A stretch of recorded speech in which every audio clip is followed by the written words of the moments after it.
Hi hello ನಮಸ್ತೆ ಸ್ನೇಹಿತರೆ, ಶುಭೋದಯ. ಹೇಗಿದ್ದೀರಾ? ನೀವೆಲ್ಲರೂ ಚೆನ್ನಾಗಿದ್ದೀರಾ ಅಂದ್ಕೊಂಡು ನಾನು ಇವತ್ತಿನ ಕಾರ್ಯಕ್ರಮವನ್ನು ಪ್ರಾರಂಭ ಮಾಡ್ತಾ ಇದ್ದೀನಿ. ಇವತ್ತು ನಾನು ಮುಂದೆ ಚೈತ್ರ ಮಾಸ ಅಂದರೆ ನಾಡಿದ್ದು ಮಂಗಳವಾರದಿಂದ ಚೈತ್ರ ಮಾಸ ಶುರು ಆಗುತ್ತೆ. ಅವತ್ತೇ ಯುಗಾದಿ ಹಬ್ಬ, ಪಾಡ್ಯದ ಚೈತ್ರದ ಪಾಡ್ಯವೇ ಯುಗಾದಿ ಹಬ್ಬ. ಅದಾಗಿ 9ನೇ ದಿನಕ್ಕೆ ಅಂದರೆ 8ನೇ ದಿನ ಅವತ್ತು ಪಾಡ್ಯ ಸೇರಿಸಿದ್ರೆ 9 ದಿನ, ಇಲ್ಲಾಂದರೆ ಪಾಡ್ಯ ಬಿಟ್ಟರೆ 8 ದಿನಕ್ಕೆ ಸರಿಯಾಗಿ ಶ್ರೀರಾಮನವಮಿ ಬರುತ್ತೆ. ಶ್ರೀರಾಮನವಮಿಗೆ ಪಾನಕಗಳ, ನೀರ್ಮಜ್ಜಿಗೆ, ಕೋಸಂಬರಿ ಇದೆಲ್ಲ ವಿಶೇಷವಾದದ್ದು. ಅಂತಹ ಪಾನಕಕ್ಕೆ ಸೇರಿದಂತಹ ಹಳೇ ಕಾಲದ ಒಂದು ಪಾನಕವನ್ನು ನಾನು ಇವತ್ತು ಮಾಡ್ತಾ ಇದ್ದೀನಿ.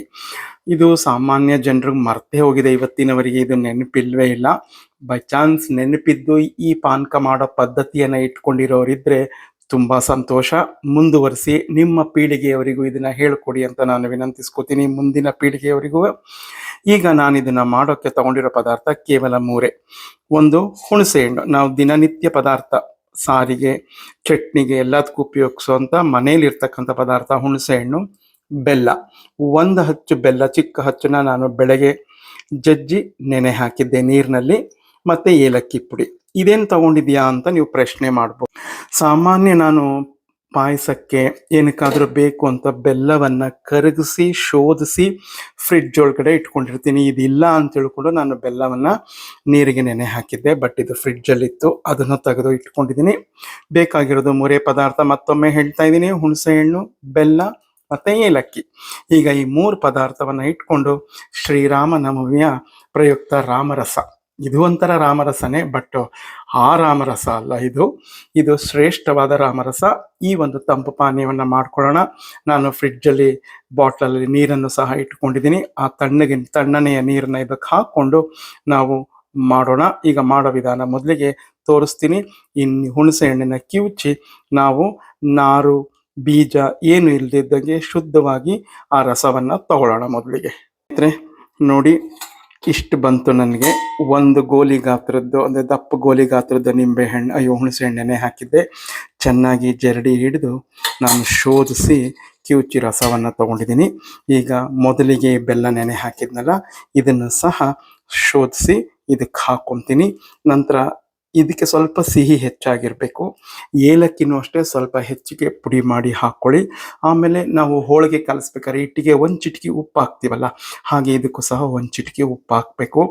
ಬಹಳ ಅದ್ಭುತವಾಗಿರುತ್ತೆ. ಈ ಬೇಸಿಗೆ ಕಾಲಕ್ಕಂತೂ ಹೇಳಿ ಮಾಡಿಸಿದ ಒಂದು ಪ್ರಾಚೀನ ಕಾಲದ, ಅಂದರೆ ಹಿಂದಿನ ಕಾಲದ ಒಂದು ರಾಮರಸ ಅಂತಲೇ ಹೇಳ್ಬೋದು.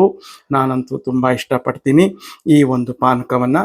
ನೀವು ಮುಂದೆ ಬರ್ತಿರತಕ್ಕಂಥ ಶ್ರೀರಾಮನವಮಿಯಲ್ಲಿ ಮಾಡಿ ಫ್ರಿಡ್ಜಲ್ಲಿ ಇಟ್ಕೊಳ್ಳಿ, ಬಂದಂಥವ್ರಿಗೂ ಕೊಡ್ಬೋದು. ಬಹಳ ಅದ್ಭುತವಾಗಿರುತ್ತೆ. ಈಗಿನ ತಲೆಮಾರಿಗಳಿಗೆ ಇದನ್ನು ಗೊತ್ತೇ ಇಲ್ಲ.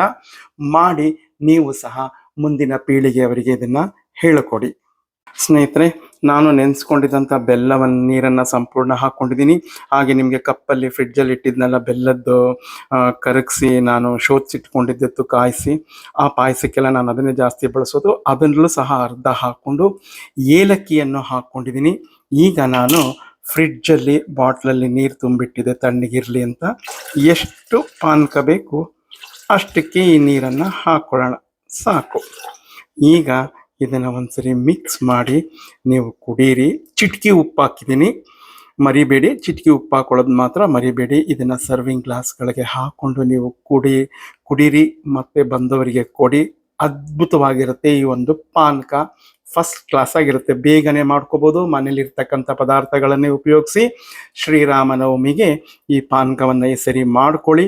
ನಮ್ಮ ಹಳೆ ಕಾಲದ ಈ ಪದ್ಧತಿಯನ್ನು ಮುಂದುವರಿಸಿ. ನಾವು ಆ ಹಣ್ಣು ತಂದು ಮಾಡ್ತೀವಿ, ಈ ಹಣ್ಣು ತಂದು ಮಾಡ್ತೀವಿ, ಈ ಮಿಲ್ಕ್ ಶೇಕ್, ಯಾಕಂದರೆ ನಾನೇ ಬೇಕಾದಷ್ಟು ಮಿಲ್ಕ್ ಶೇಕ್ಗಳನ್ನ ಹಾಕ್ಕೊಂಡಿದ್ದೀನಿ. ನಾನು ನಿಮಗೇನು ಹೇಳೋದು, ಆ ಎಲ್ಲದಕ್ಕಿಂತ ಇದು ಬಹಳ ಶ್ರೇಷ್ಠವಾದದ್ದು ಅಂತ ನನ್ನ ಅಭಿಪ್ರಾಯ. ನಿಮ್ಮ ಅಭಿಪ್ರಾಯವನ್ನು ನೀವು ತಿಳಿಸಿ. ಸ್ನೇಹಿತರೆ, ಈಗ ನಾನೇ ಕುಡಿದು ಹೇಳ್ತೀನಿ ಹೇಗಿದೆ ಅಂತ.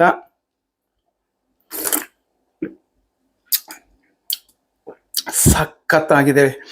ಈ ಬೇಲ್ದಂಡೆನ ಪಾನಕ ಅಂತ ಕೇಳಿದ್ದೀರಾ? ಆ ರೀತಿ ರುಚಿಯೇ ಬರುತ್ತೆ. ತುಂಬ ಚೆನ್ನಾಗಿದೆ. ನಾನಿಲ್ಲಿ ಐಸ್ ಕ್ಯೂಬ್ಗಳನ್ನ ಹಾಕಿಲ್ಲ, ಫ್ರಿಡ್ಜಲ್ಲಿ ಐಸ್ ವಾಟರ್ ಇಟ್ಟಿದ್ದೆ, ಅಂದರೆ ಬಾಟ್ಲಲ್ಲಿ ನೀರನ್ನ ಇಟ್ಟಿದ್ದೆ, ಅದನ್ನು ಹಾಕಿದ್ದೀನಿ. ಬಹಳ ಅದ್ಭುತವಾಗಿದೆ. ನೀವು ಮಾಡ್ಕೊಂಡು ಕುಡೀರಿ. ಈ ಬಾರಿಯ ಶ್ರೀರಾಮನವಮಿಗೆ ಇದನ್ನೇ ಮಾಡಿ. ನಾನಂತೂ ಇದನ್ನೇ ಮಾಡೋದು. ಮತ್ತೊಂದು ಇಂಟರೆಸ್ಟಿಂಗ್ ವಿಡಿಯೋ ಒಂದಿಗೆ ಬರ್ತೀನಿ. ನನ್ನ ಸ್ನೇಹಿತರನ್ನೆಲ್ಲ ಕರೆದು ಇದನ್ನು ಕೊಡ್ತೀನಿ ನಾನು. ಅವತ್ತಿಗೆ ನನ್ನ ಮೌನ ವ್ರತ ಮುಗಿದಿರುತ್ತೆ.